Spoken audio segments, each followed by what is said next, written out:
Yo, what it do? Welcome back to another episode of Keep It Real DMV. Y'all already know what's going on.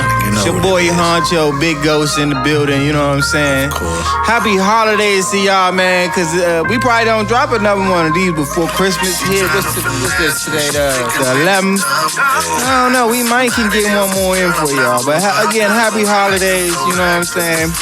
We back at it. That's my boy Ghost in the background. Oh, yeah, that's that Finesse featuring Big Gilly. Coming out soon. It's already out. It's out on all platforms. Y'all go get that shit. Man. Finesse, out on all platforms. Big Gilly. Shout out Big Gilly. She coming on the show soon. We putting that together. We got some shit tuned in for y'all. We gonna have a lot of guests coming up soon. Shout out Big Gilly. She coming up soon.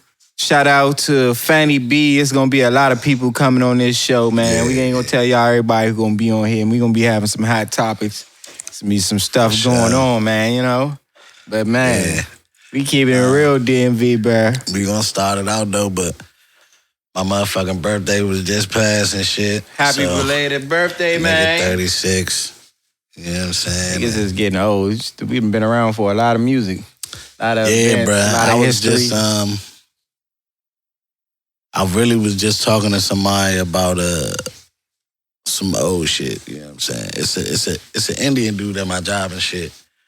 And he said the first rap song he ever listened to was Eminem, because he from Sri Lanka. Sri Lanka, yeah. And they don't be having like that type of music out there. They don't promote that type of music, like our music and shit. So he listened to more old school rap, like Pop, NWA, shit like that. You know what I'm saying? We was just having a conversation. He don't like no newer rap. For real, he really fuck with the like 90s rap. Like 90s, 2000s. You know what I'm saying? That was an era. That was a different, completely different scope of music. Originality was big then. Talent was big then. You couldn't just be an artist. You had to have natural talent. Like, niggas came and found you because of your natural talent. Like, one of the latest of the talent era was, what's the nigga who rapped over Lil Wayne beat? That he don't make the music like that no more. What's his name? Tiger. Oh, yeah. Tiger was actually talented. When he first came out, like, business changed people and their talents and the way they move, business changes them. Yeah, 90s music was a complete different vibe. Like, it was a whole era of music, like. Yeah, everybody had their own styles, their own flows. It was just different, you know what I'm saying? You got a lot of socially conscious music. You got a lot of different type of shit. Like, yeah, you had a lot of R&B, a lot of dance music, pop, shit like that. Like, the 90s brought about some of the greatest music ever. Mike. Man, listen, I don't give a fuck who catch up or claim they catching up. Nobody's fucking with that man, bruh. Mike. As far as sales, bruh, physical copies of albums. Physical copies sales. He is the greatest, bruh. No, I ain't gonna hold you. He's still the greatest, but he is the greatest. The Spanish genre is catching up. These Spanish niggas is selling more records than anyone else. Yeah. Like that. Yeah. That and Afrobeat. Afrobeat is it right now. You listening to Afrobeat, it kind of give you that 90s feel. Like, it puts you in a different mood. As far as like our genre, bro, people getting tired of the same shit, bro. Because in our genre, there is a subgenre right now that has taken over this slide music, this killer music, bang, bang, shoot 'em up, what your grandmother would have said. That bang, bang, shoot 'em up is... I listen to Scarface.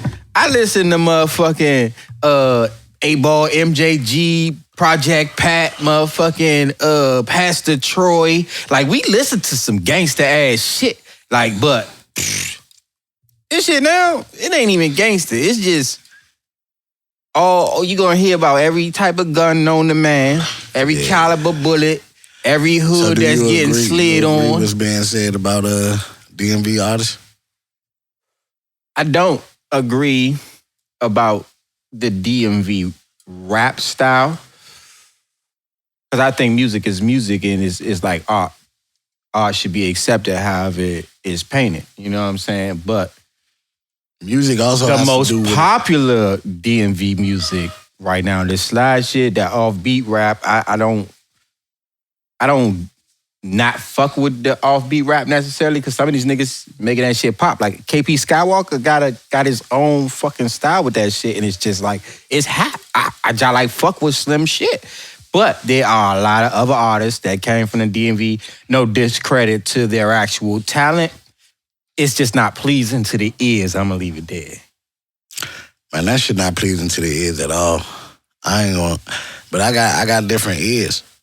We came from a different era of music. Ears too. Like, and I feel like it's cool, one or two niggas doing that shit, but the whole city is doing that shit. It's like no original.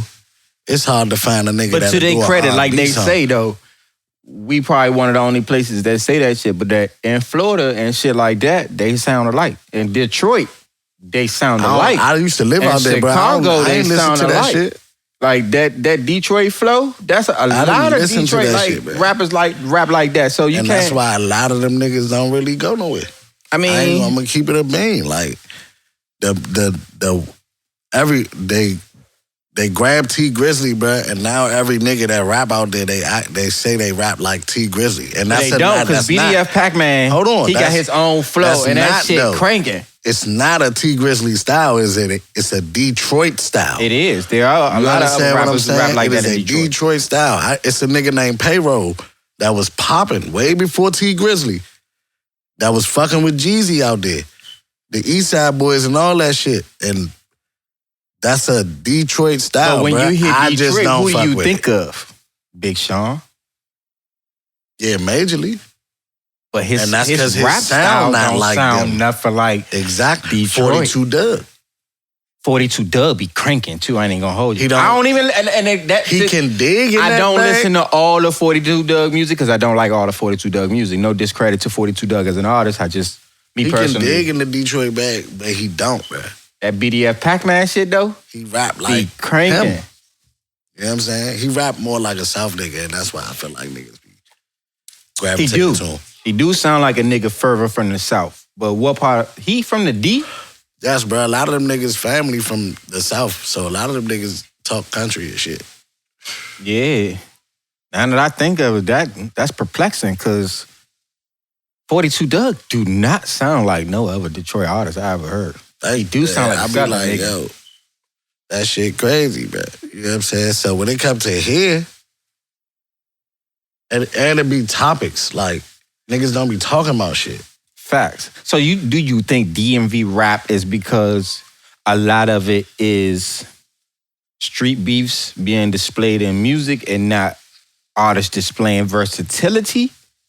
Or do you just think people just have a biased opinion on the DMV flow? I don't think it's nothing biased, because it's been people that's been fucking with it for a long time.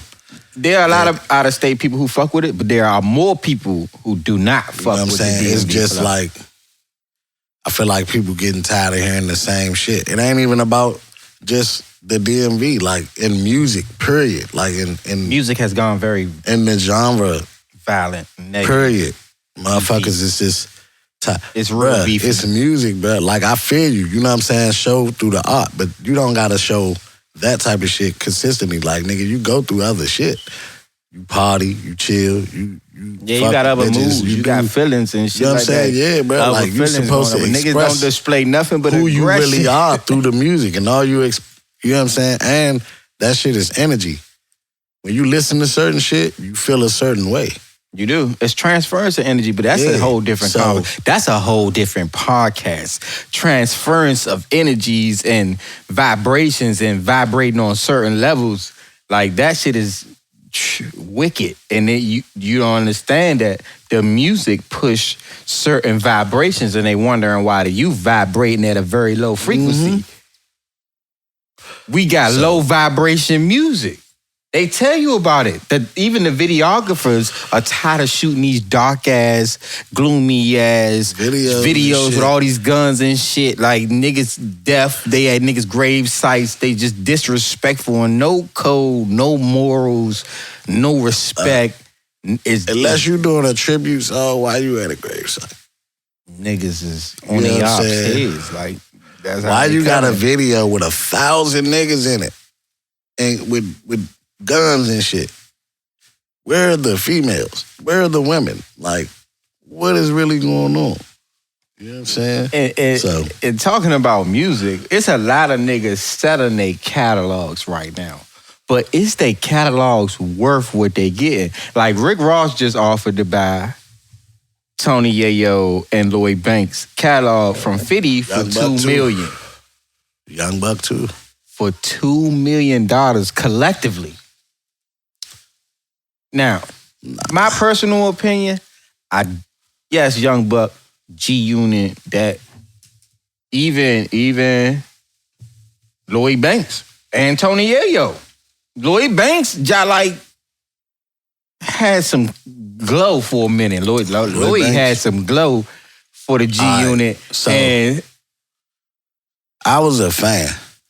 I had you was a G Unit fan? Mixtapes. I had all the mixtapes. I was kind of a fan. I was more of a 50 Cent fan than the real G Unit fan. I listened to some of Buck shit.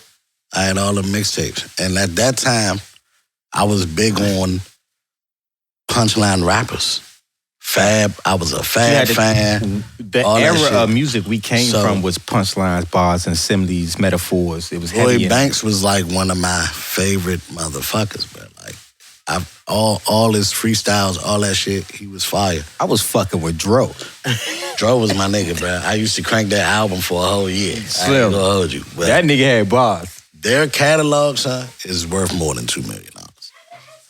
I don't know. I think Buck took a hit. You know he had that slander with he had a couple of hits with the trannies. But they first... You don't think that their catalog takes first two hit albums, because of their personal Bank's first album went quadruple platinum, triple platinum. It did. Buck's first album went triple platinum. And then both their second albums went double platinum. You know what I'm saying? And this is still those are RIAA credentials, right? That puts you on a specific plateau. And this credits is still to them before streaming. Yeah. This is before streaming still. Now, think about with the streaming and Rick Ross is offering it now, with what he could residually make off those catalogs from streaming right now, do you think he gave a fair estimate of what it's worth? Because Lloyd Banks still making music like me. But is it spinning? That's why I said Yayo. Is it spinning? Is it? His album did straight. It reached the top 10 on Apple Music and all that shit. For how long? Did City Girls do more numbers or they did? And City Girls Banks not even some of the hottest. They not even some of the hottest artists right now. And they Banks just had a pretty good run with their last album. They not the hottest, but they more known visually. To the youth. It's visibility. This is what I'm saying. That visibility actually, so even where they come down to underground artists don't understand that it takes visibility in order for you to market yourself on other plateaus of the industry. Because if you don't have a certain level of visibility, even people like what's bro they be teasing all the time. They say the Jock. Okay. Jock is still visible, but you can see that he has taken a hit in his net worth. All right, so how I feel is the Yayo shit, because he only had one album. That's what I'm saying. That's what I'm saying. How long does that one album going to be able to carry when it comes to selling the catalog? His catalog isn't that extensive. Nah, his don't not. So you can add that. You know what I'm saying? And then you got to think about what Rick Ross is going to be able to. He has to put more market into it. It's money he has to put into it in order for him to make money off the catalog. And then why you ain't say Game? Because you could throw Game in there. They own $2 million at least minimum for Game's catalog alone. This is what I'm saying. You shortchanging two other niggas who was going who did the same numbers. Game is still very visible. He's still got a lot going on. I'm saying, bruh.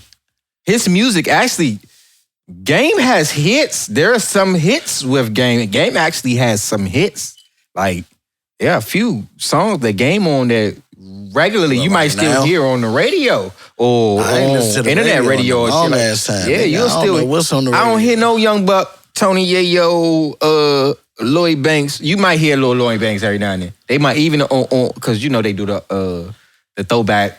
Yeah. At least for like an hour or so a day on the radio. He can still make money off licensing them jams, man. He could. Them songs, but he has to. You got to put money into it because he has to be remarketed again. It's you got to. It's cool. Be added to playlists. Wow. You got to grease some palms. He alright. He make TV.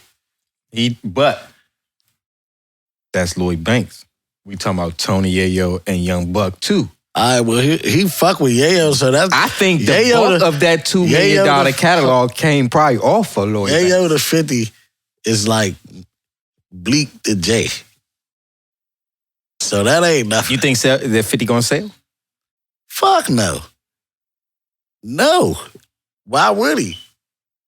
He don't fuck with you like that. What is he doing with their catalog? Ain't like he holding their hostage or like making... Why do you want to buy the catalog?